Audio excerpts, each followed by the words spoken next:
All these dogs are really good at one thing. We'll tell you what it is coming up. The Pet Department starts now.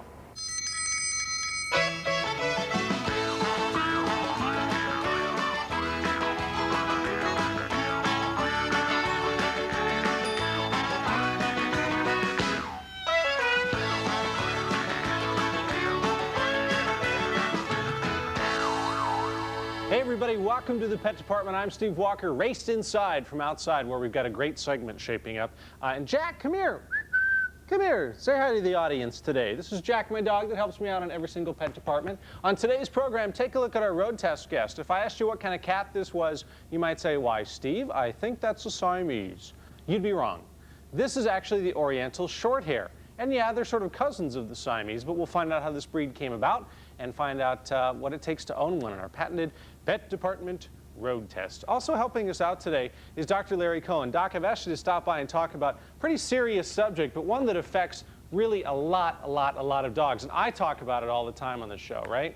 You're right, Steve, and I've got a little quiz for you. What do you think this is? That, I have to say, I saw it before the show, and it looks to me like a doorstop. Well, if it's a doorstop, it would be a very expensive doorstop, because what this actually is an artificial hip for a dog. And today what we're going to talk about is canine hip dysplasia, and that's something that's extremely common. We see it all the time. We're going to give you the ins and outs and tell you what we can do about it. I talk about it at the end of road tests all the time, that especially big dogs are really prone to this. So Stay tuned. We'll tell you all about it, how to treat it and how to avoid it and all that good stuff. We do a segment that's one of my favorites on this show called Canine Classifieds. We check out one of the 7 official groups of dogs. We have a lot of dogs assembling in the park right now. Pet Department trainer Andrea Arden is standing by. All of these dogs are going to belong to one group, right, Andrea? That's right, Steve. Well, you know, some of America's most famous canine personalities, including Lassie and Rin Tin Tin, not that this is Lassie. Is that Lassie? It's a Lassie imitation. But they belong to the same group, and it's the herding group, and that's what we're going to be covering today in our next edition of the Canine Classifieds. You know, Lassie's been on our show before. Really? Nobody told me. Oh, yeah. I wasn't invited. I don't know if you were here that day or not. Lassie was on the show, and they wouldn't let Jack meet her. It was a big she's a snob. Big whole thing. Anyway, thank you very much, Pet Department trainer Andrea Arden. You know, we're doing better out there when it comes to pet overpopulation, but we still need to do a little bit of work. Here's some sobering statistics. Used to be a couple of years ago, as many as 10 million unwanted cats and dogs were killed in this country at shelters. Numbers are down. That's the good news. About 4 million are still put to sleep every year. But a lot of the reason for that is that more and more facilities are instituting what's called a no-kill policy. They'll take the animals in, they won't euthanize them, they'll just keep them until they go ahead and adopt them out. About 700 of the 5,000 shelters across the country are now considered a no-kill. The funny thing is, we got a tape from San Francisco recently of this shelter, the SPCA, that is underway right now, that is pretty amazing. They have taken the whole shelter idea to a whole nother level. You got to watch this. Check it out. Individual dog apartments as large as a master bedroom will be furnished like a real house. Plush cushions for snoozing, toys, rugs, picture windows, artwork on the wall, and even some TVs for watching Rin Tin Tin reruns.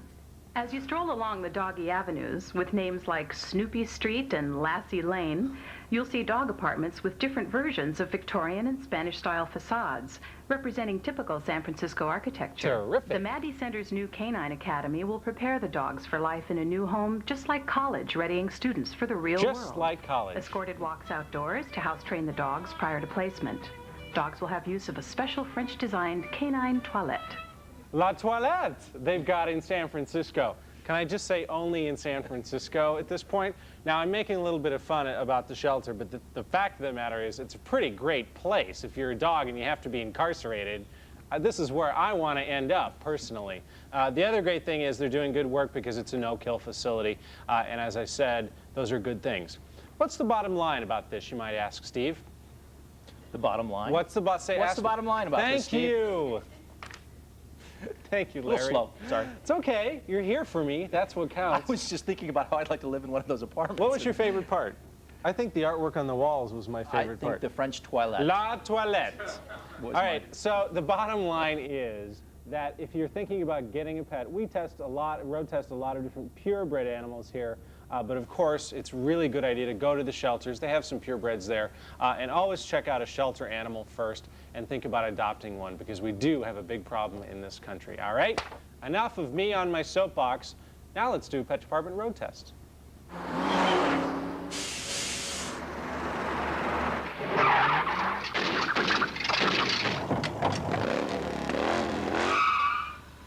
Back in 1950, some breeders in England were trying very hard to get a chestnut-colored Siamese cat, but what they ended up with is the Oriental Shorthair. And the summary of this breed is it has a Siamese body, but they have different colors than a Siamese normally would have, and they also come in patterns. Lynne Von Egedy is here to tell us all about the Oriental Shorthair. They're sticking pretty close to you. They're doing a good job.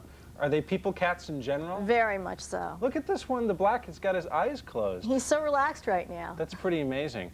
The one thing that people obviously notice right away is the body type. Can you describe it for us? They're long, lean, leggy, and muscular. Just like a Siamese, pretty much. That's right. But they all come in different colors. How many different colors are we talking about? Just about everything. Patterns and colors. I'm sorry I made you wake him up. We have a white one actually over here that a kitten that I tried to hold, but it didn't really want to be held, so it's staying with Mama over there. But you can see that at least 3 different varieties that we have here. What's her temperament like? They are very loving cats, and they bond with their owners very quickly. So really people cats. They're very smart, and they're very funny. They have a good sense of humor. Do they hang out with you when you're at home? Absolutely. All day long? When they're not running around and playing and jumping and running, they're very happy to sit just the way that they are now, curled up. Now this jumping thing, I understand that they're pretty good climbers. They're the athletes of the cat fancy. Would you recommend a cat tree, something like that we have here? Oh, definitely. They love to climb, they love to scratch, they love to jump, so that's a very good addition to a home that has an Oriental in it. They're short hair, and it says so in their name. Do they shed at all? They shed a little bit. You can see that they've shed a little bit on my leggings here, but much less than your ordinary domestic cat.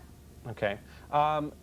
Since they're such climbers, do we have to sort of cat-proof our home against stuff? Yes, you do, and take away little tchotchkes and things like that they'll very quickly knock over. Curtains, are they going to climb up the curtains? That sort of thing.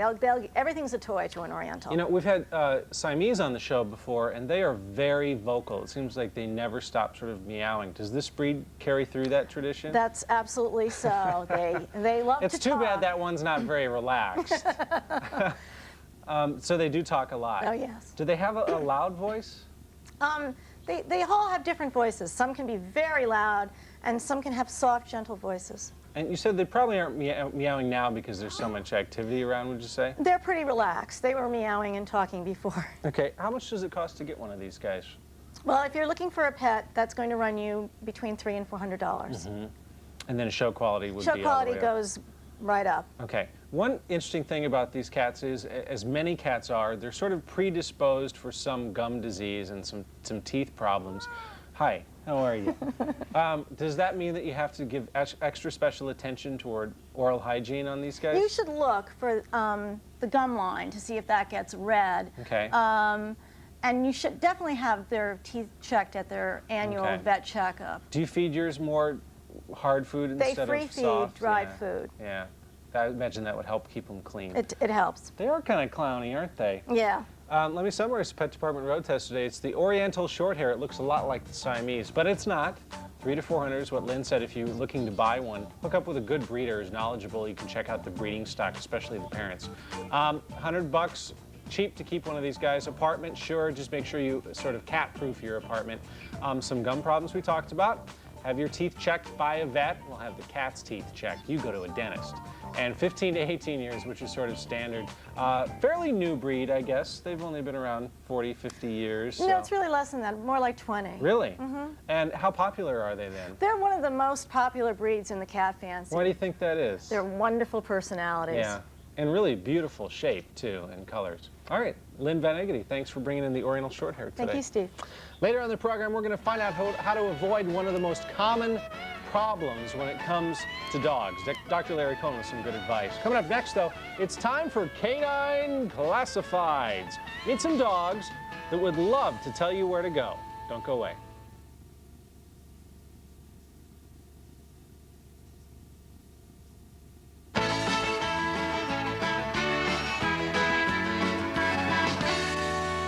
Hi, welcome back to the pet department. I'm Steve Walker. This is my dog Jack. We're just taking a little siesta here. And the reason we're sitting like this is because this is exactly what the dogs in our photo du jour are doing. Take a look right out there. See? They're just hanging out on the couch. This is Bogey and Bonnie. They're both beagles. No more bees. Teresa Hendricks of Livermore, California, sent us this great picture. They've been waiting for a long time to be photo du jour. And there you go. You've got it today. Jack, would you like to give the address? Okay, I'll do it. Fine, you leave. Write this address down. It's the Pet Department, P.O. Box 825, Madison Square Station, New York, New York, 10159-08. Go on up. There you go, 52. All right. Got everybody back in their proper place with proper planning. All right. Every once in a while, we do one of my favorite segments in the world. It's called Canine Classifieds. We check out one of the 7 official groups of dogs, and today's Canine Classified is the herding group.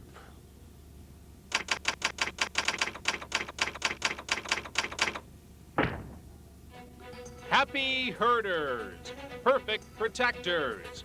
Herding dogs love to herd. Herding means to gather, keep, or drive. Not that kind of driving. They herd geese, sheep, cattle, ducks, and sometimes even people or frisbees. Go this way. No, go that way. No, go this way. Now, this obsession to herd just didn't develop overnight. These dogs have been genetically programmed instructions that tell them what to do. In fact, we think they inherited herding from wolves who surround their prey and ambush it.